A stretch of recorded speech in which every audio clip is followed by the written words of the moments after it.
चष्म्याची अडचण आता होऊ देऊ नका. नंदादीप नेत्रालयात या आणि तुमच्या चष्म्यापासून मिळवा कायमची मुक्ती. कारण आता चष्मा घालवण्याची लासिक शस्त्रक्रिया फक्त 32,999 रुपयात. शिवाय 5,000 रुपयांपर्यंतचे लासिक स्क्रीनिंग अगदी मोफत. ऑफर मर्यादित कालावधीसाठी. तर वाट कसली बघताय, आजच कॉल करा 92-2000-1000. नंदादीप नेत्रालय, न्यू शाहूपुरी, कोल्हापूर. दृष्टी म्हणजे नंदादीप. ते माझी विनंती पहिल्यांदा आपल्याला आहे, सर्व प्रिंट मीडिया आणि इलेक्ट्रॉनिक मीडियाच्या लोकांना सुद्धा आहे. बऱ्याच वेळा असं होत असते की अशी परिस्थिती उद्भवल्यानंतर आपण लोकांना राईट गायडन्स करणं महत्त्वाचं आहे. आपल्या सगळ्यांच्यासाठी ही झालेली परिस्थिती खूपच अपवादात्मक परिस्थिती उद्भवलेली आहे.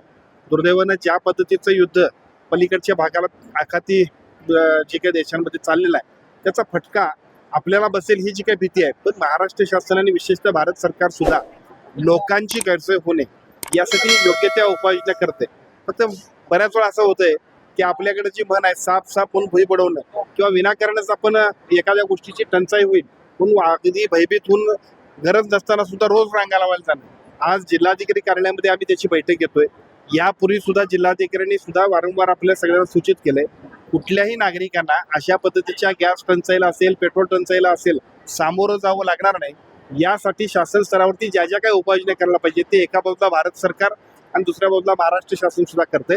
माझी सर्व नागरिकांना विनंती आहे, आज सुद्धा जिल्हाधिकारी कार्यालयामध्ये जी काय आम्ही बैठक घेतोय त्या बैठकीच्या माध्यमातून या सगळ्याबद्दलची स्पष्टता मी करू.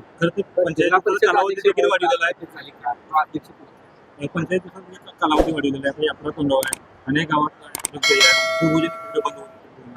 अनेक छोटे मोठे हॉटेल बंद होत आहेत. माझी विनंती आपल्या सगळ्यांना आहे की अपवादात्मक परिस्थितीमध्ये थोडंसं वस्तुस्थिती बघून आपण सगळे गेलो की बरेचसे प्रश्न सुटतील. अशा काही घटना होणार नाहीत यासाठी शासन स्तरावरनं आम्ही सगळीच मंडळी त्याच्याबद्दल योग्य त्या पद्धतीच्या सातत्यानं समन्वय ठेवणं, योग्य मॉनिटरिंग करणं आणि त्याच्यापेक्षा उपाययोजना करणं यासाठी आम्ही काम करतोय. लोकांना पॅनिक होऊ देणार नाही अशा पद्धतीची जबाबदारी शासन घेईल.